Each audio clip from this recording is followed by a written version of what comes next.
मैं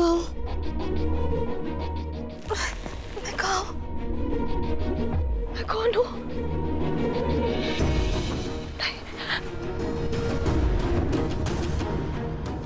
नारजी, नारजी, नारजी आप ठीक? कुंडू ने आपको कुछ किया तो नहीं? शीतल शांत हो जाओ, मैं ठीक हूँ। बेटा इंतजार कर रहा होगा, घर चली। थैंक यू आप सब लोग का। मैं आपका ये एहसान मरते दम तक नहीं भूल सकता। आपने ये पेंटिंग बचा के मुझे एक नई जिंदगी दी और आज की पार्टी यहीं पे खत्म करते। Thank you so much. चलो।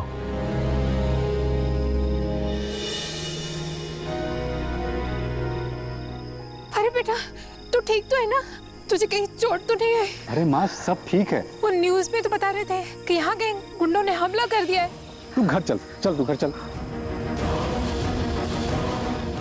लगता है ये बात पूरे जयपुर में फैल गई है।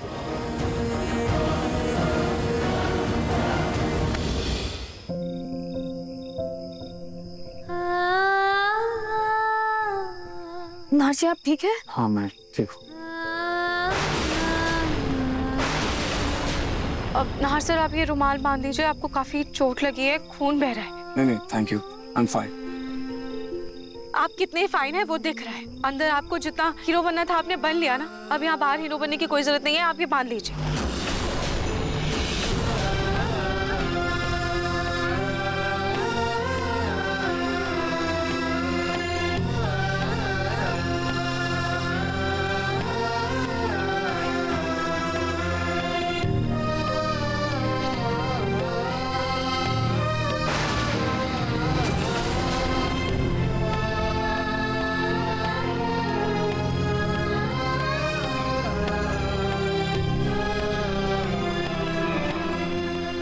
नाहर मुझे हाथ तक लगाने नहीं देते और यहाँ एक मामूली एम्प्लॉय से पट्टी बनवा रहे हैं।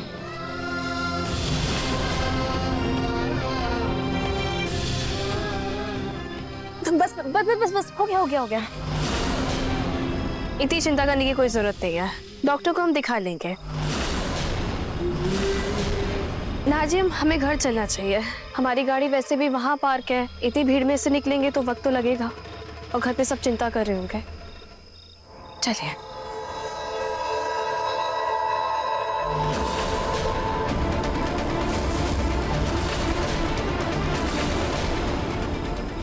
चलिए।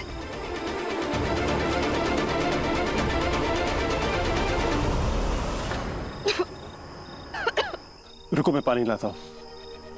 भाई साहब क्या मैं ये पानी ले सकता हूँ? मैं मेरी दोस्त को खांसी आ रही है। थैंक यू, ये लो।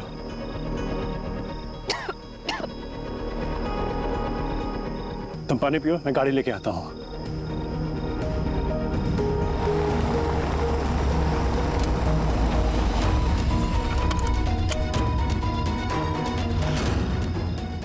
कितना बड़ा हादसा हो गया यहाँ पर।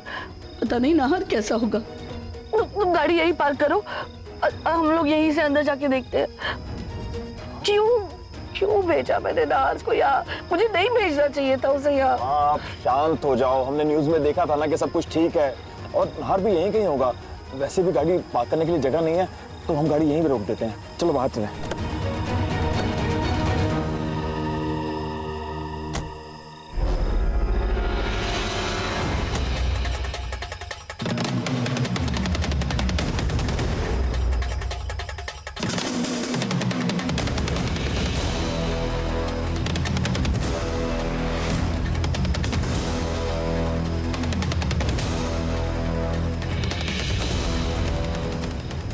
ये रतन और सोनी कहाँ चले गए?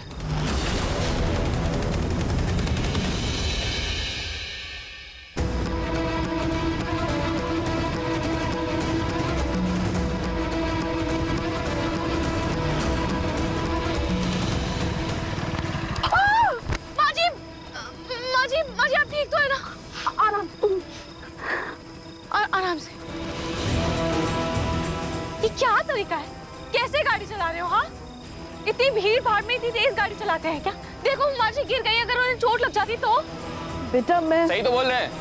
कैसे कैसे गाड़ी चला रहे हो? माता जी की हड्डी टूट जाती तो? ढंग से चला लो, नहीं तो बाइक की चाबी भी ले लेंगे। सॉरी, गलती हो गई मुझसे।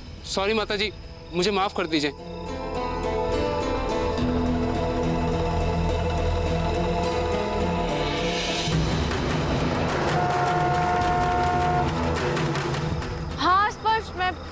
आ रही हूँ।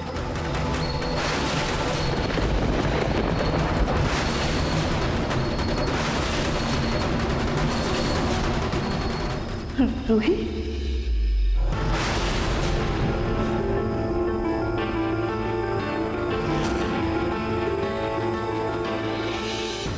ऐसा क्यों लगा जैसे किसी ने मेरा नाम पुकारा? कहीं नाहर से कहीं आसपास तो नहीं है ना? मुझे जल्द से जल्द यहाँ से निकलना होगा। राहत,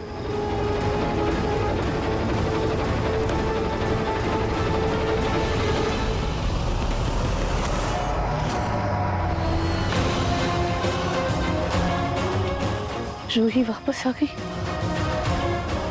ये नाहर की जिंदगी में वापस आने की कोशिश करेगी, लेकिन इस बार मैं उसे नाहर की जिंदगी में कदम रखने नहीं दूंगी। नाहर की जीवन साथी अब बस शीतल ही बनेगी।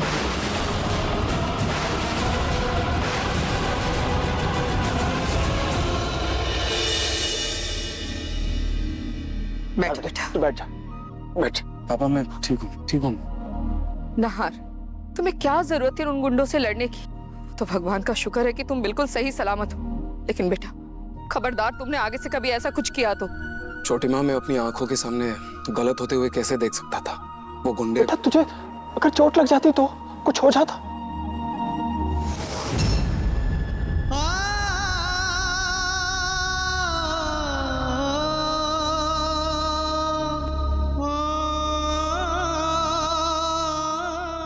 बिल्कुल ठीक हूँ पापा। मैं फर्स्ट एड किट लेके आती हूँ। सोनी जी, नाहर के लिए ना हल्दी वाला दूध लेकर आइए, इससे आराम मिलेगा। जी अभी लाई। अरे ये फोन किसका आ रहा है? अरे ये समर का फोन है, मैं उससे बता देता हूँ कि तू ठीक है। हाँ समर। हाँ जी आप आइए। शीतल मैं ठीक हूँ। हाँ जी आप प्लीज बैठ जाइए, जिद मत कीजिए, बैठिए ना। लाइए नाहर जी, मैं ये रुमाल निकाल देती हूँ।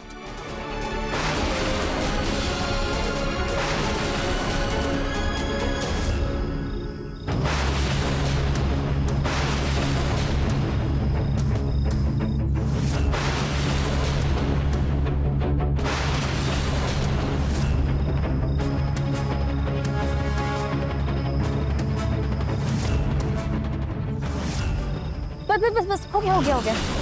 इतनी चिंता करने की कोई जरूरत नहीं है, डॉक्टर को हम दिखा लेंगे। शीतल ये सब मैं खुद कर लूंगा, तुम्हें ये सब करने की जरूरत नहीं है। नाहर,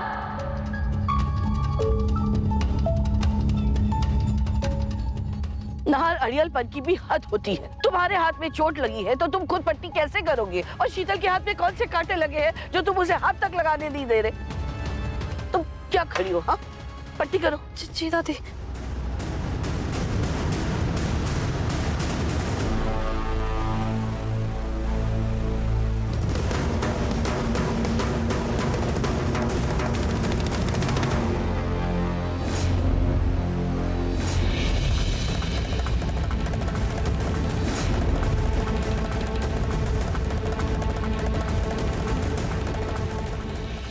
इतने महीनों बाद भी नाहर की सुई रूही पर ही अटकी है, लेकिन जिस शीतल के साथ नाहर का रिश्ता रहा, बच्चा हुआ, उसे वो देखता तक नहीं।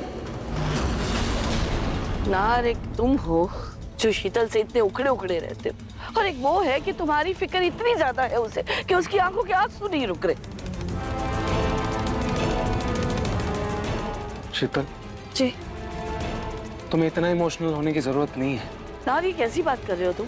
माना कि तुम दोनों की अभी शादी नहीं हुई है, पर तुम्हारा और शीतल का रिश्ता रहा है ना।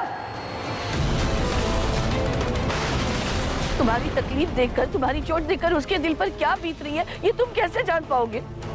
पट्टी हो गई, अब मैं अपने कमरे में जाऊं?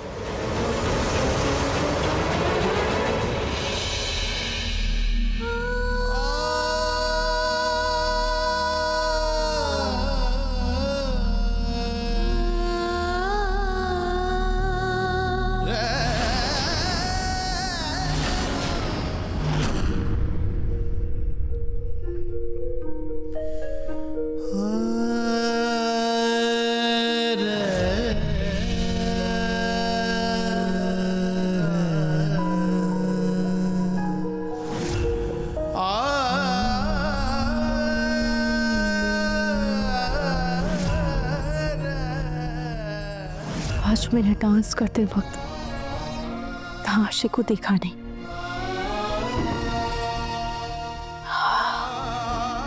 और मुझे एहसास हो गया था कि वो मेरे नहार जी ही थे, क्योंकि जिस तरह से उन्होंने मुझे अपने आप से दूर नहीं जाने दिया, ऐसा लग रहा था जैसे आज भी उनका दिल मेरे लिए धड़कता है।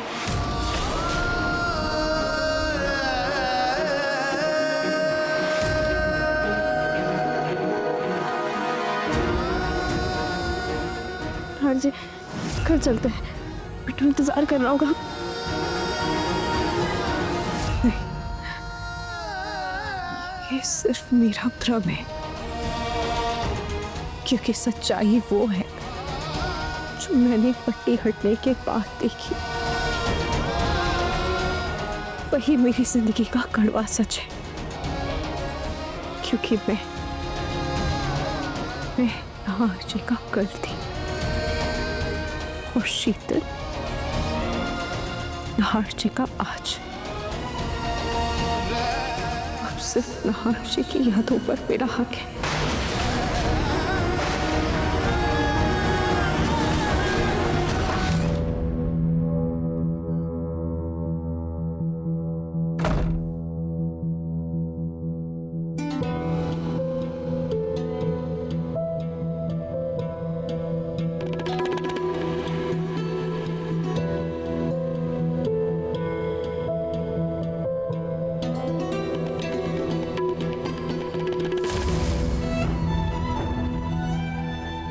राहत, ये लड़की मुझे बार बार रूही का एहसास क्यों दिलवाती है?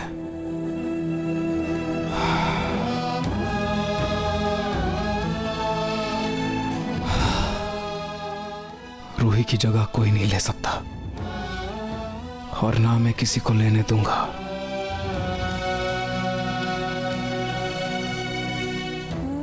लेकिन ये लड़की राहत मेरे दिमाग से निकल क्यों नहीं रही है?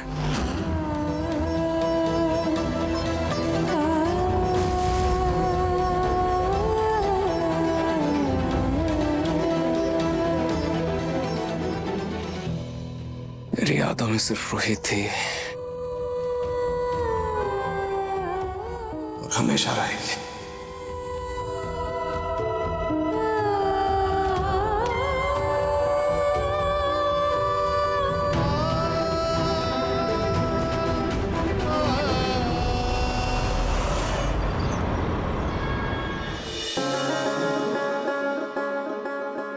आइए आइए, नमस्कार नमस्कार। नमस्ते नमस्ते नमस्ते। हाय।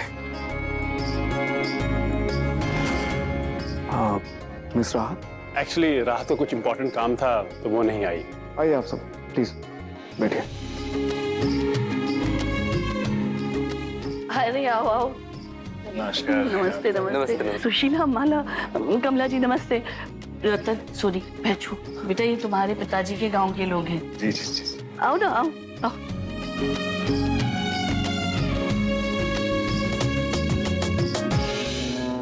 शीतल, खुद के सजने संवरने के बारे में पता चलता है। और बिट्टू का क्या? आज घर में पूजा बिट्टू के लिए और बिट्टू की नाम की कंपनी के उद्घाटन के लिए रखी है ना, और तुम उसी को साधारण कपड़े पहना कर लेकर आई। अभी के अभी जाओ और इसे कुर्ता पजामा पहना कर लाओ। जी दादी।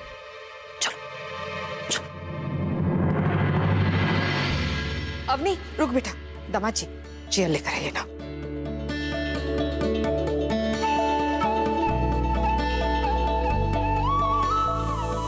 हवन आरंभ करते हैं। आप सभी लोग अपना अपना स्थान ग्रहण कीजिए।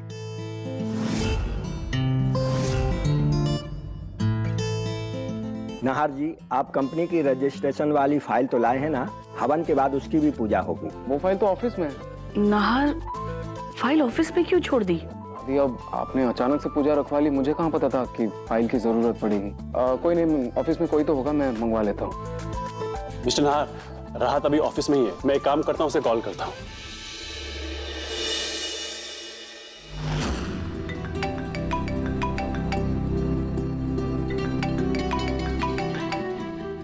हाँ स्पर्श बोलो। रात वो नाहर जी की फाइल ऑफिस में रहेगी, तुम स्पर्श मुझे ना बहुत सारा काम है, मैं नहीं आ पाऊंगी, तुम एक काम करो किसी और को भेज दो। रात ऑफिस का सारा स्टाफ यहाँ ऑलरेडी आ चुका है। अब कोई यहाँ से ऑफिस जाएगा और वापस आएगा, काफी टाइम वेस्ट होगा ना।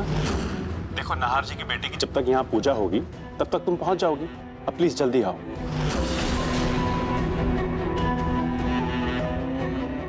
स्पर्श कोई और तो तरीका होगा ना? और कोई तरीका नहीं है, तुम आ जाओ प्लीज।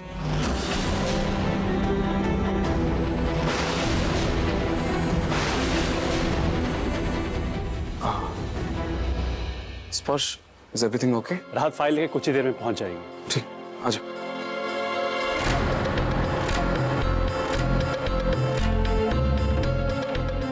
मुन्नी, आपकी मासी आपसे मिलने के लिए इस घर में वापस आने वाली है। जो ये क्या कहा तुमने? मैंने तो कुछ भी नहीं बोला मम्मी जी। वो मैं ना मुन्नी को लोरी सुना रही थी। वो लोरी है ना, काका काली मासी, वो वाली लोरी सुना रही थी मैं उसको। ठीक है, ये सब छोड़ो, घर में पूजा चल रही है, उस पर ध्यान दो। वो रो रही थी इसलिए। अब बच्चे के माता पिता भी हवन के लिए आकर बैठ जाएं। पंडित जी, बिट्टू इधर आ जाओ।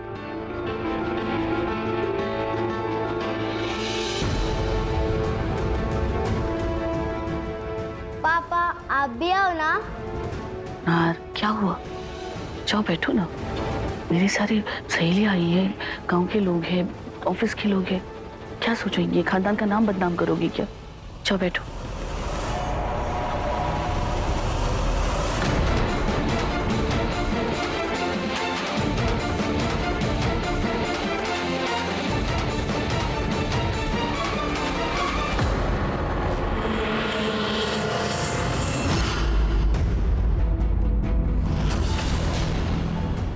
मेरी मासी आ गई।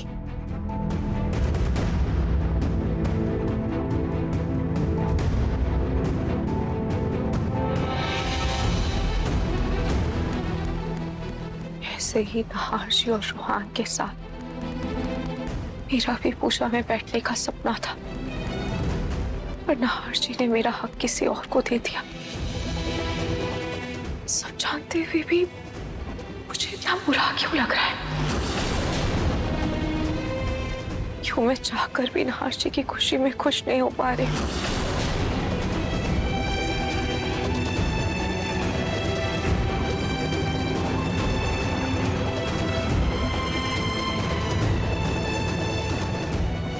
पंडित जी,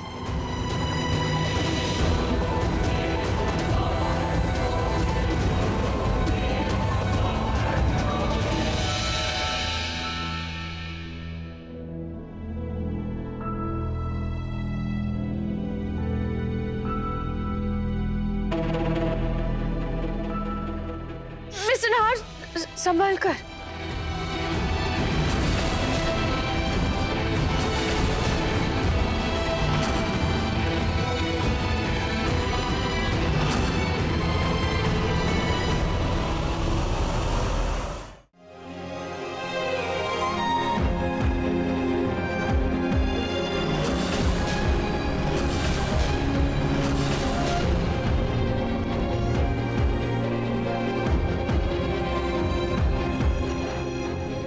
आखिर ये घूंघट वाली औरत है कौन?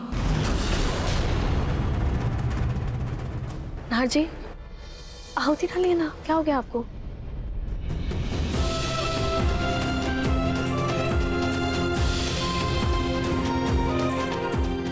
मैं नाहर जी को किसी और के साथ पूजा करते नहीं देख सकती। मेरा यहाँ से जाना ही बेहतर होगा।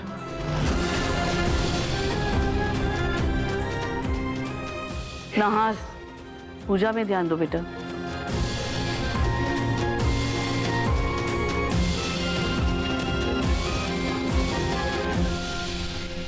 सुनिए,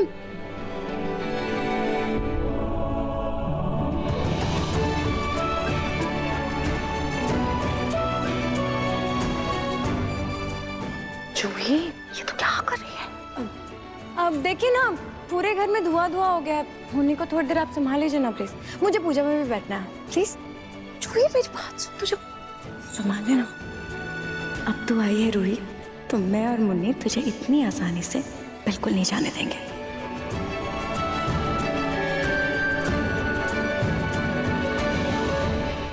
जूही इतनी आसानी से किसी अजनबी को अपनी बच्ची कैसे दे सकती है? पता नहीं कब अकल आएगी इसे।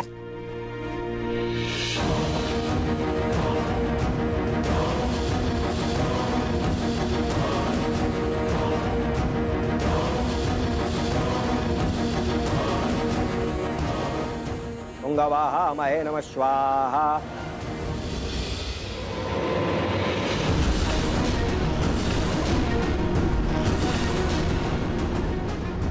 खाटू जी, आपने मुझे यहाँ क्यों बुलाया?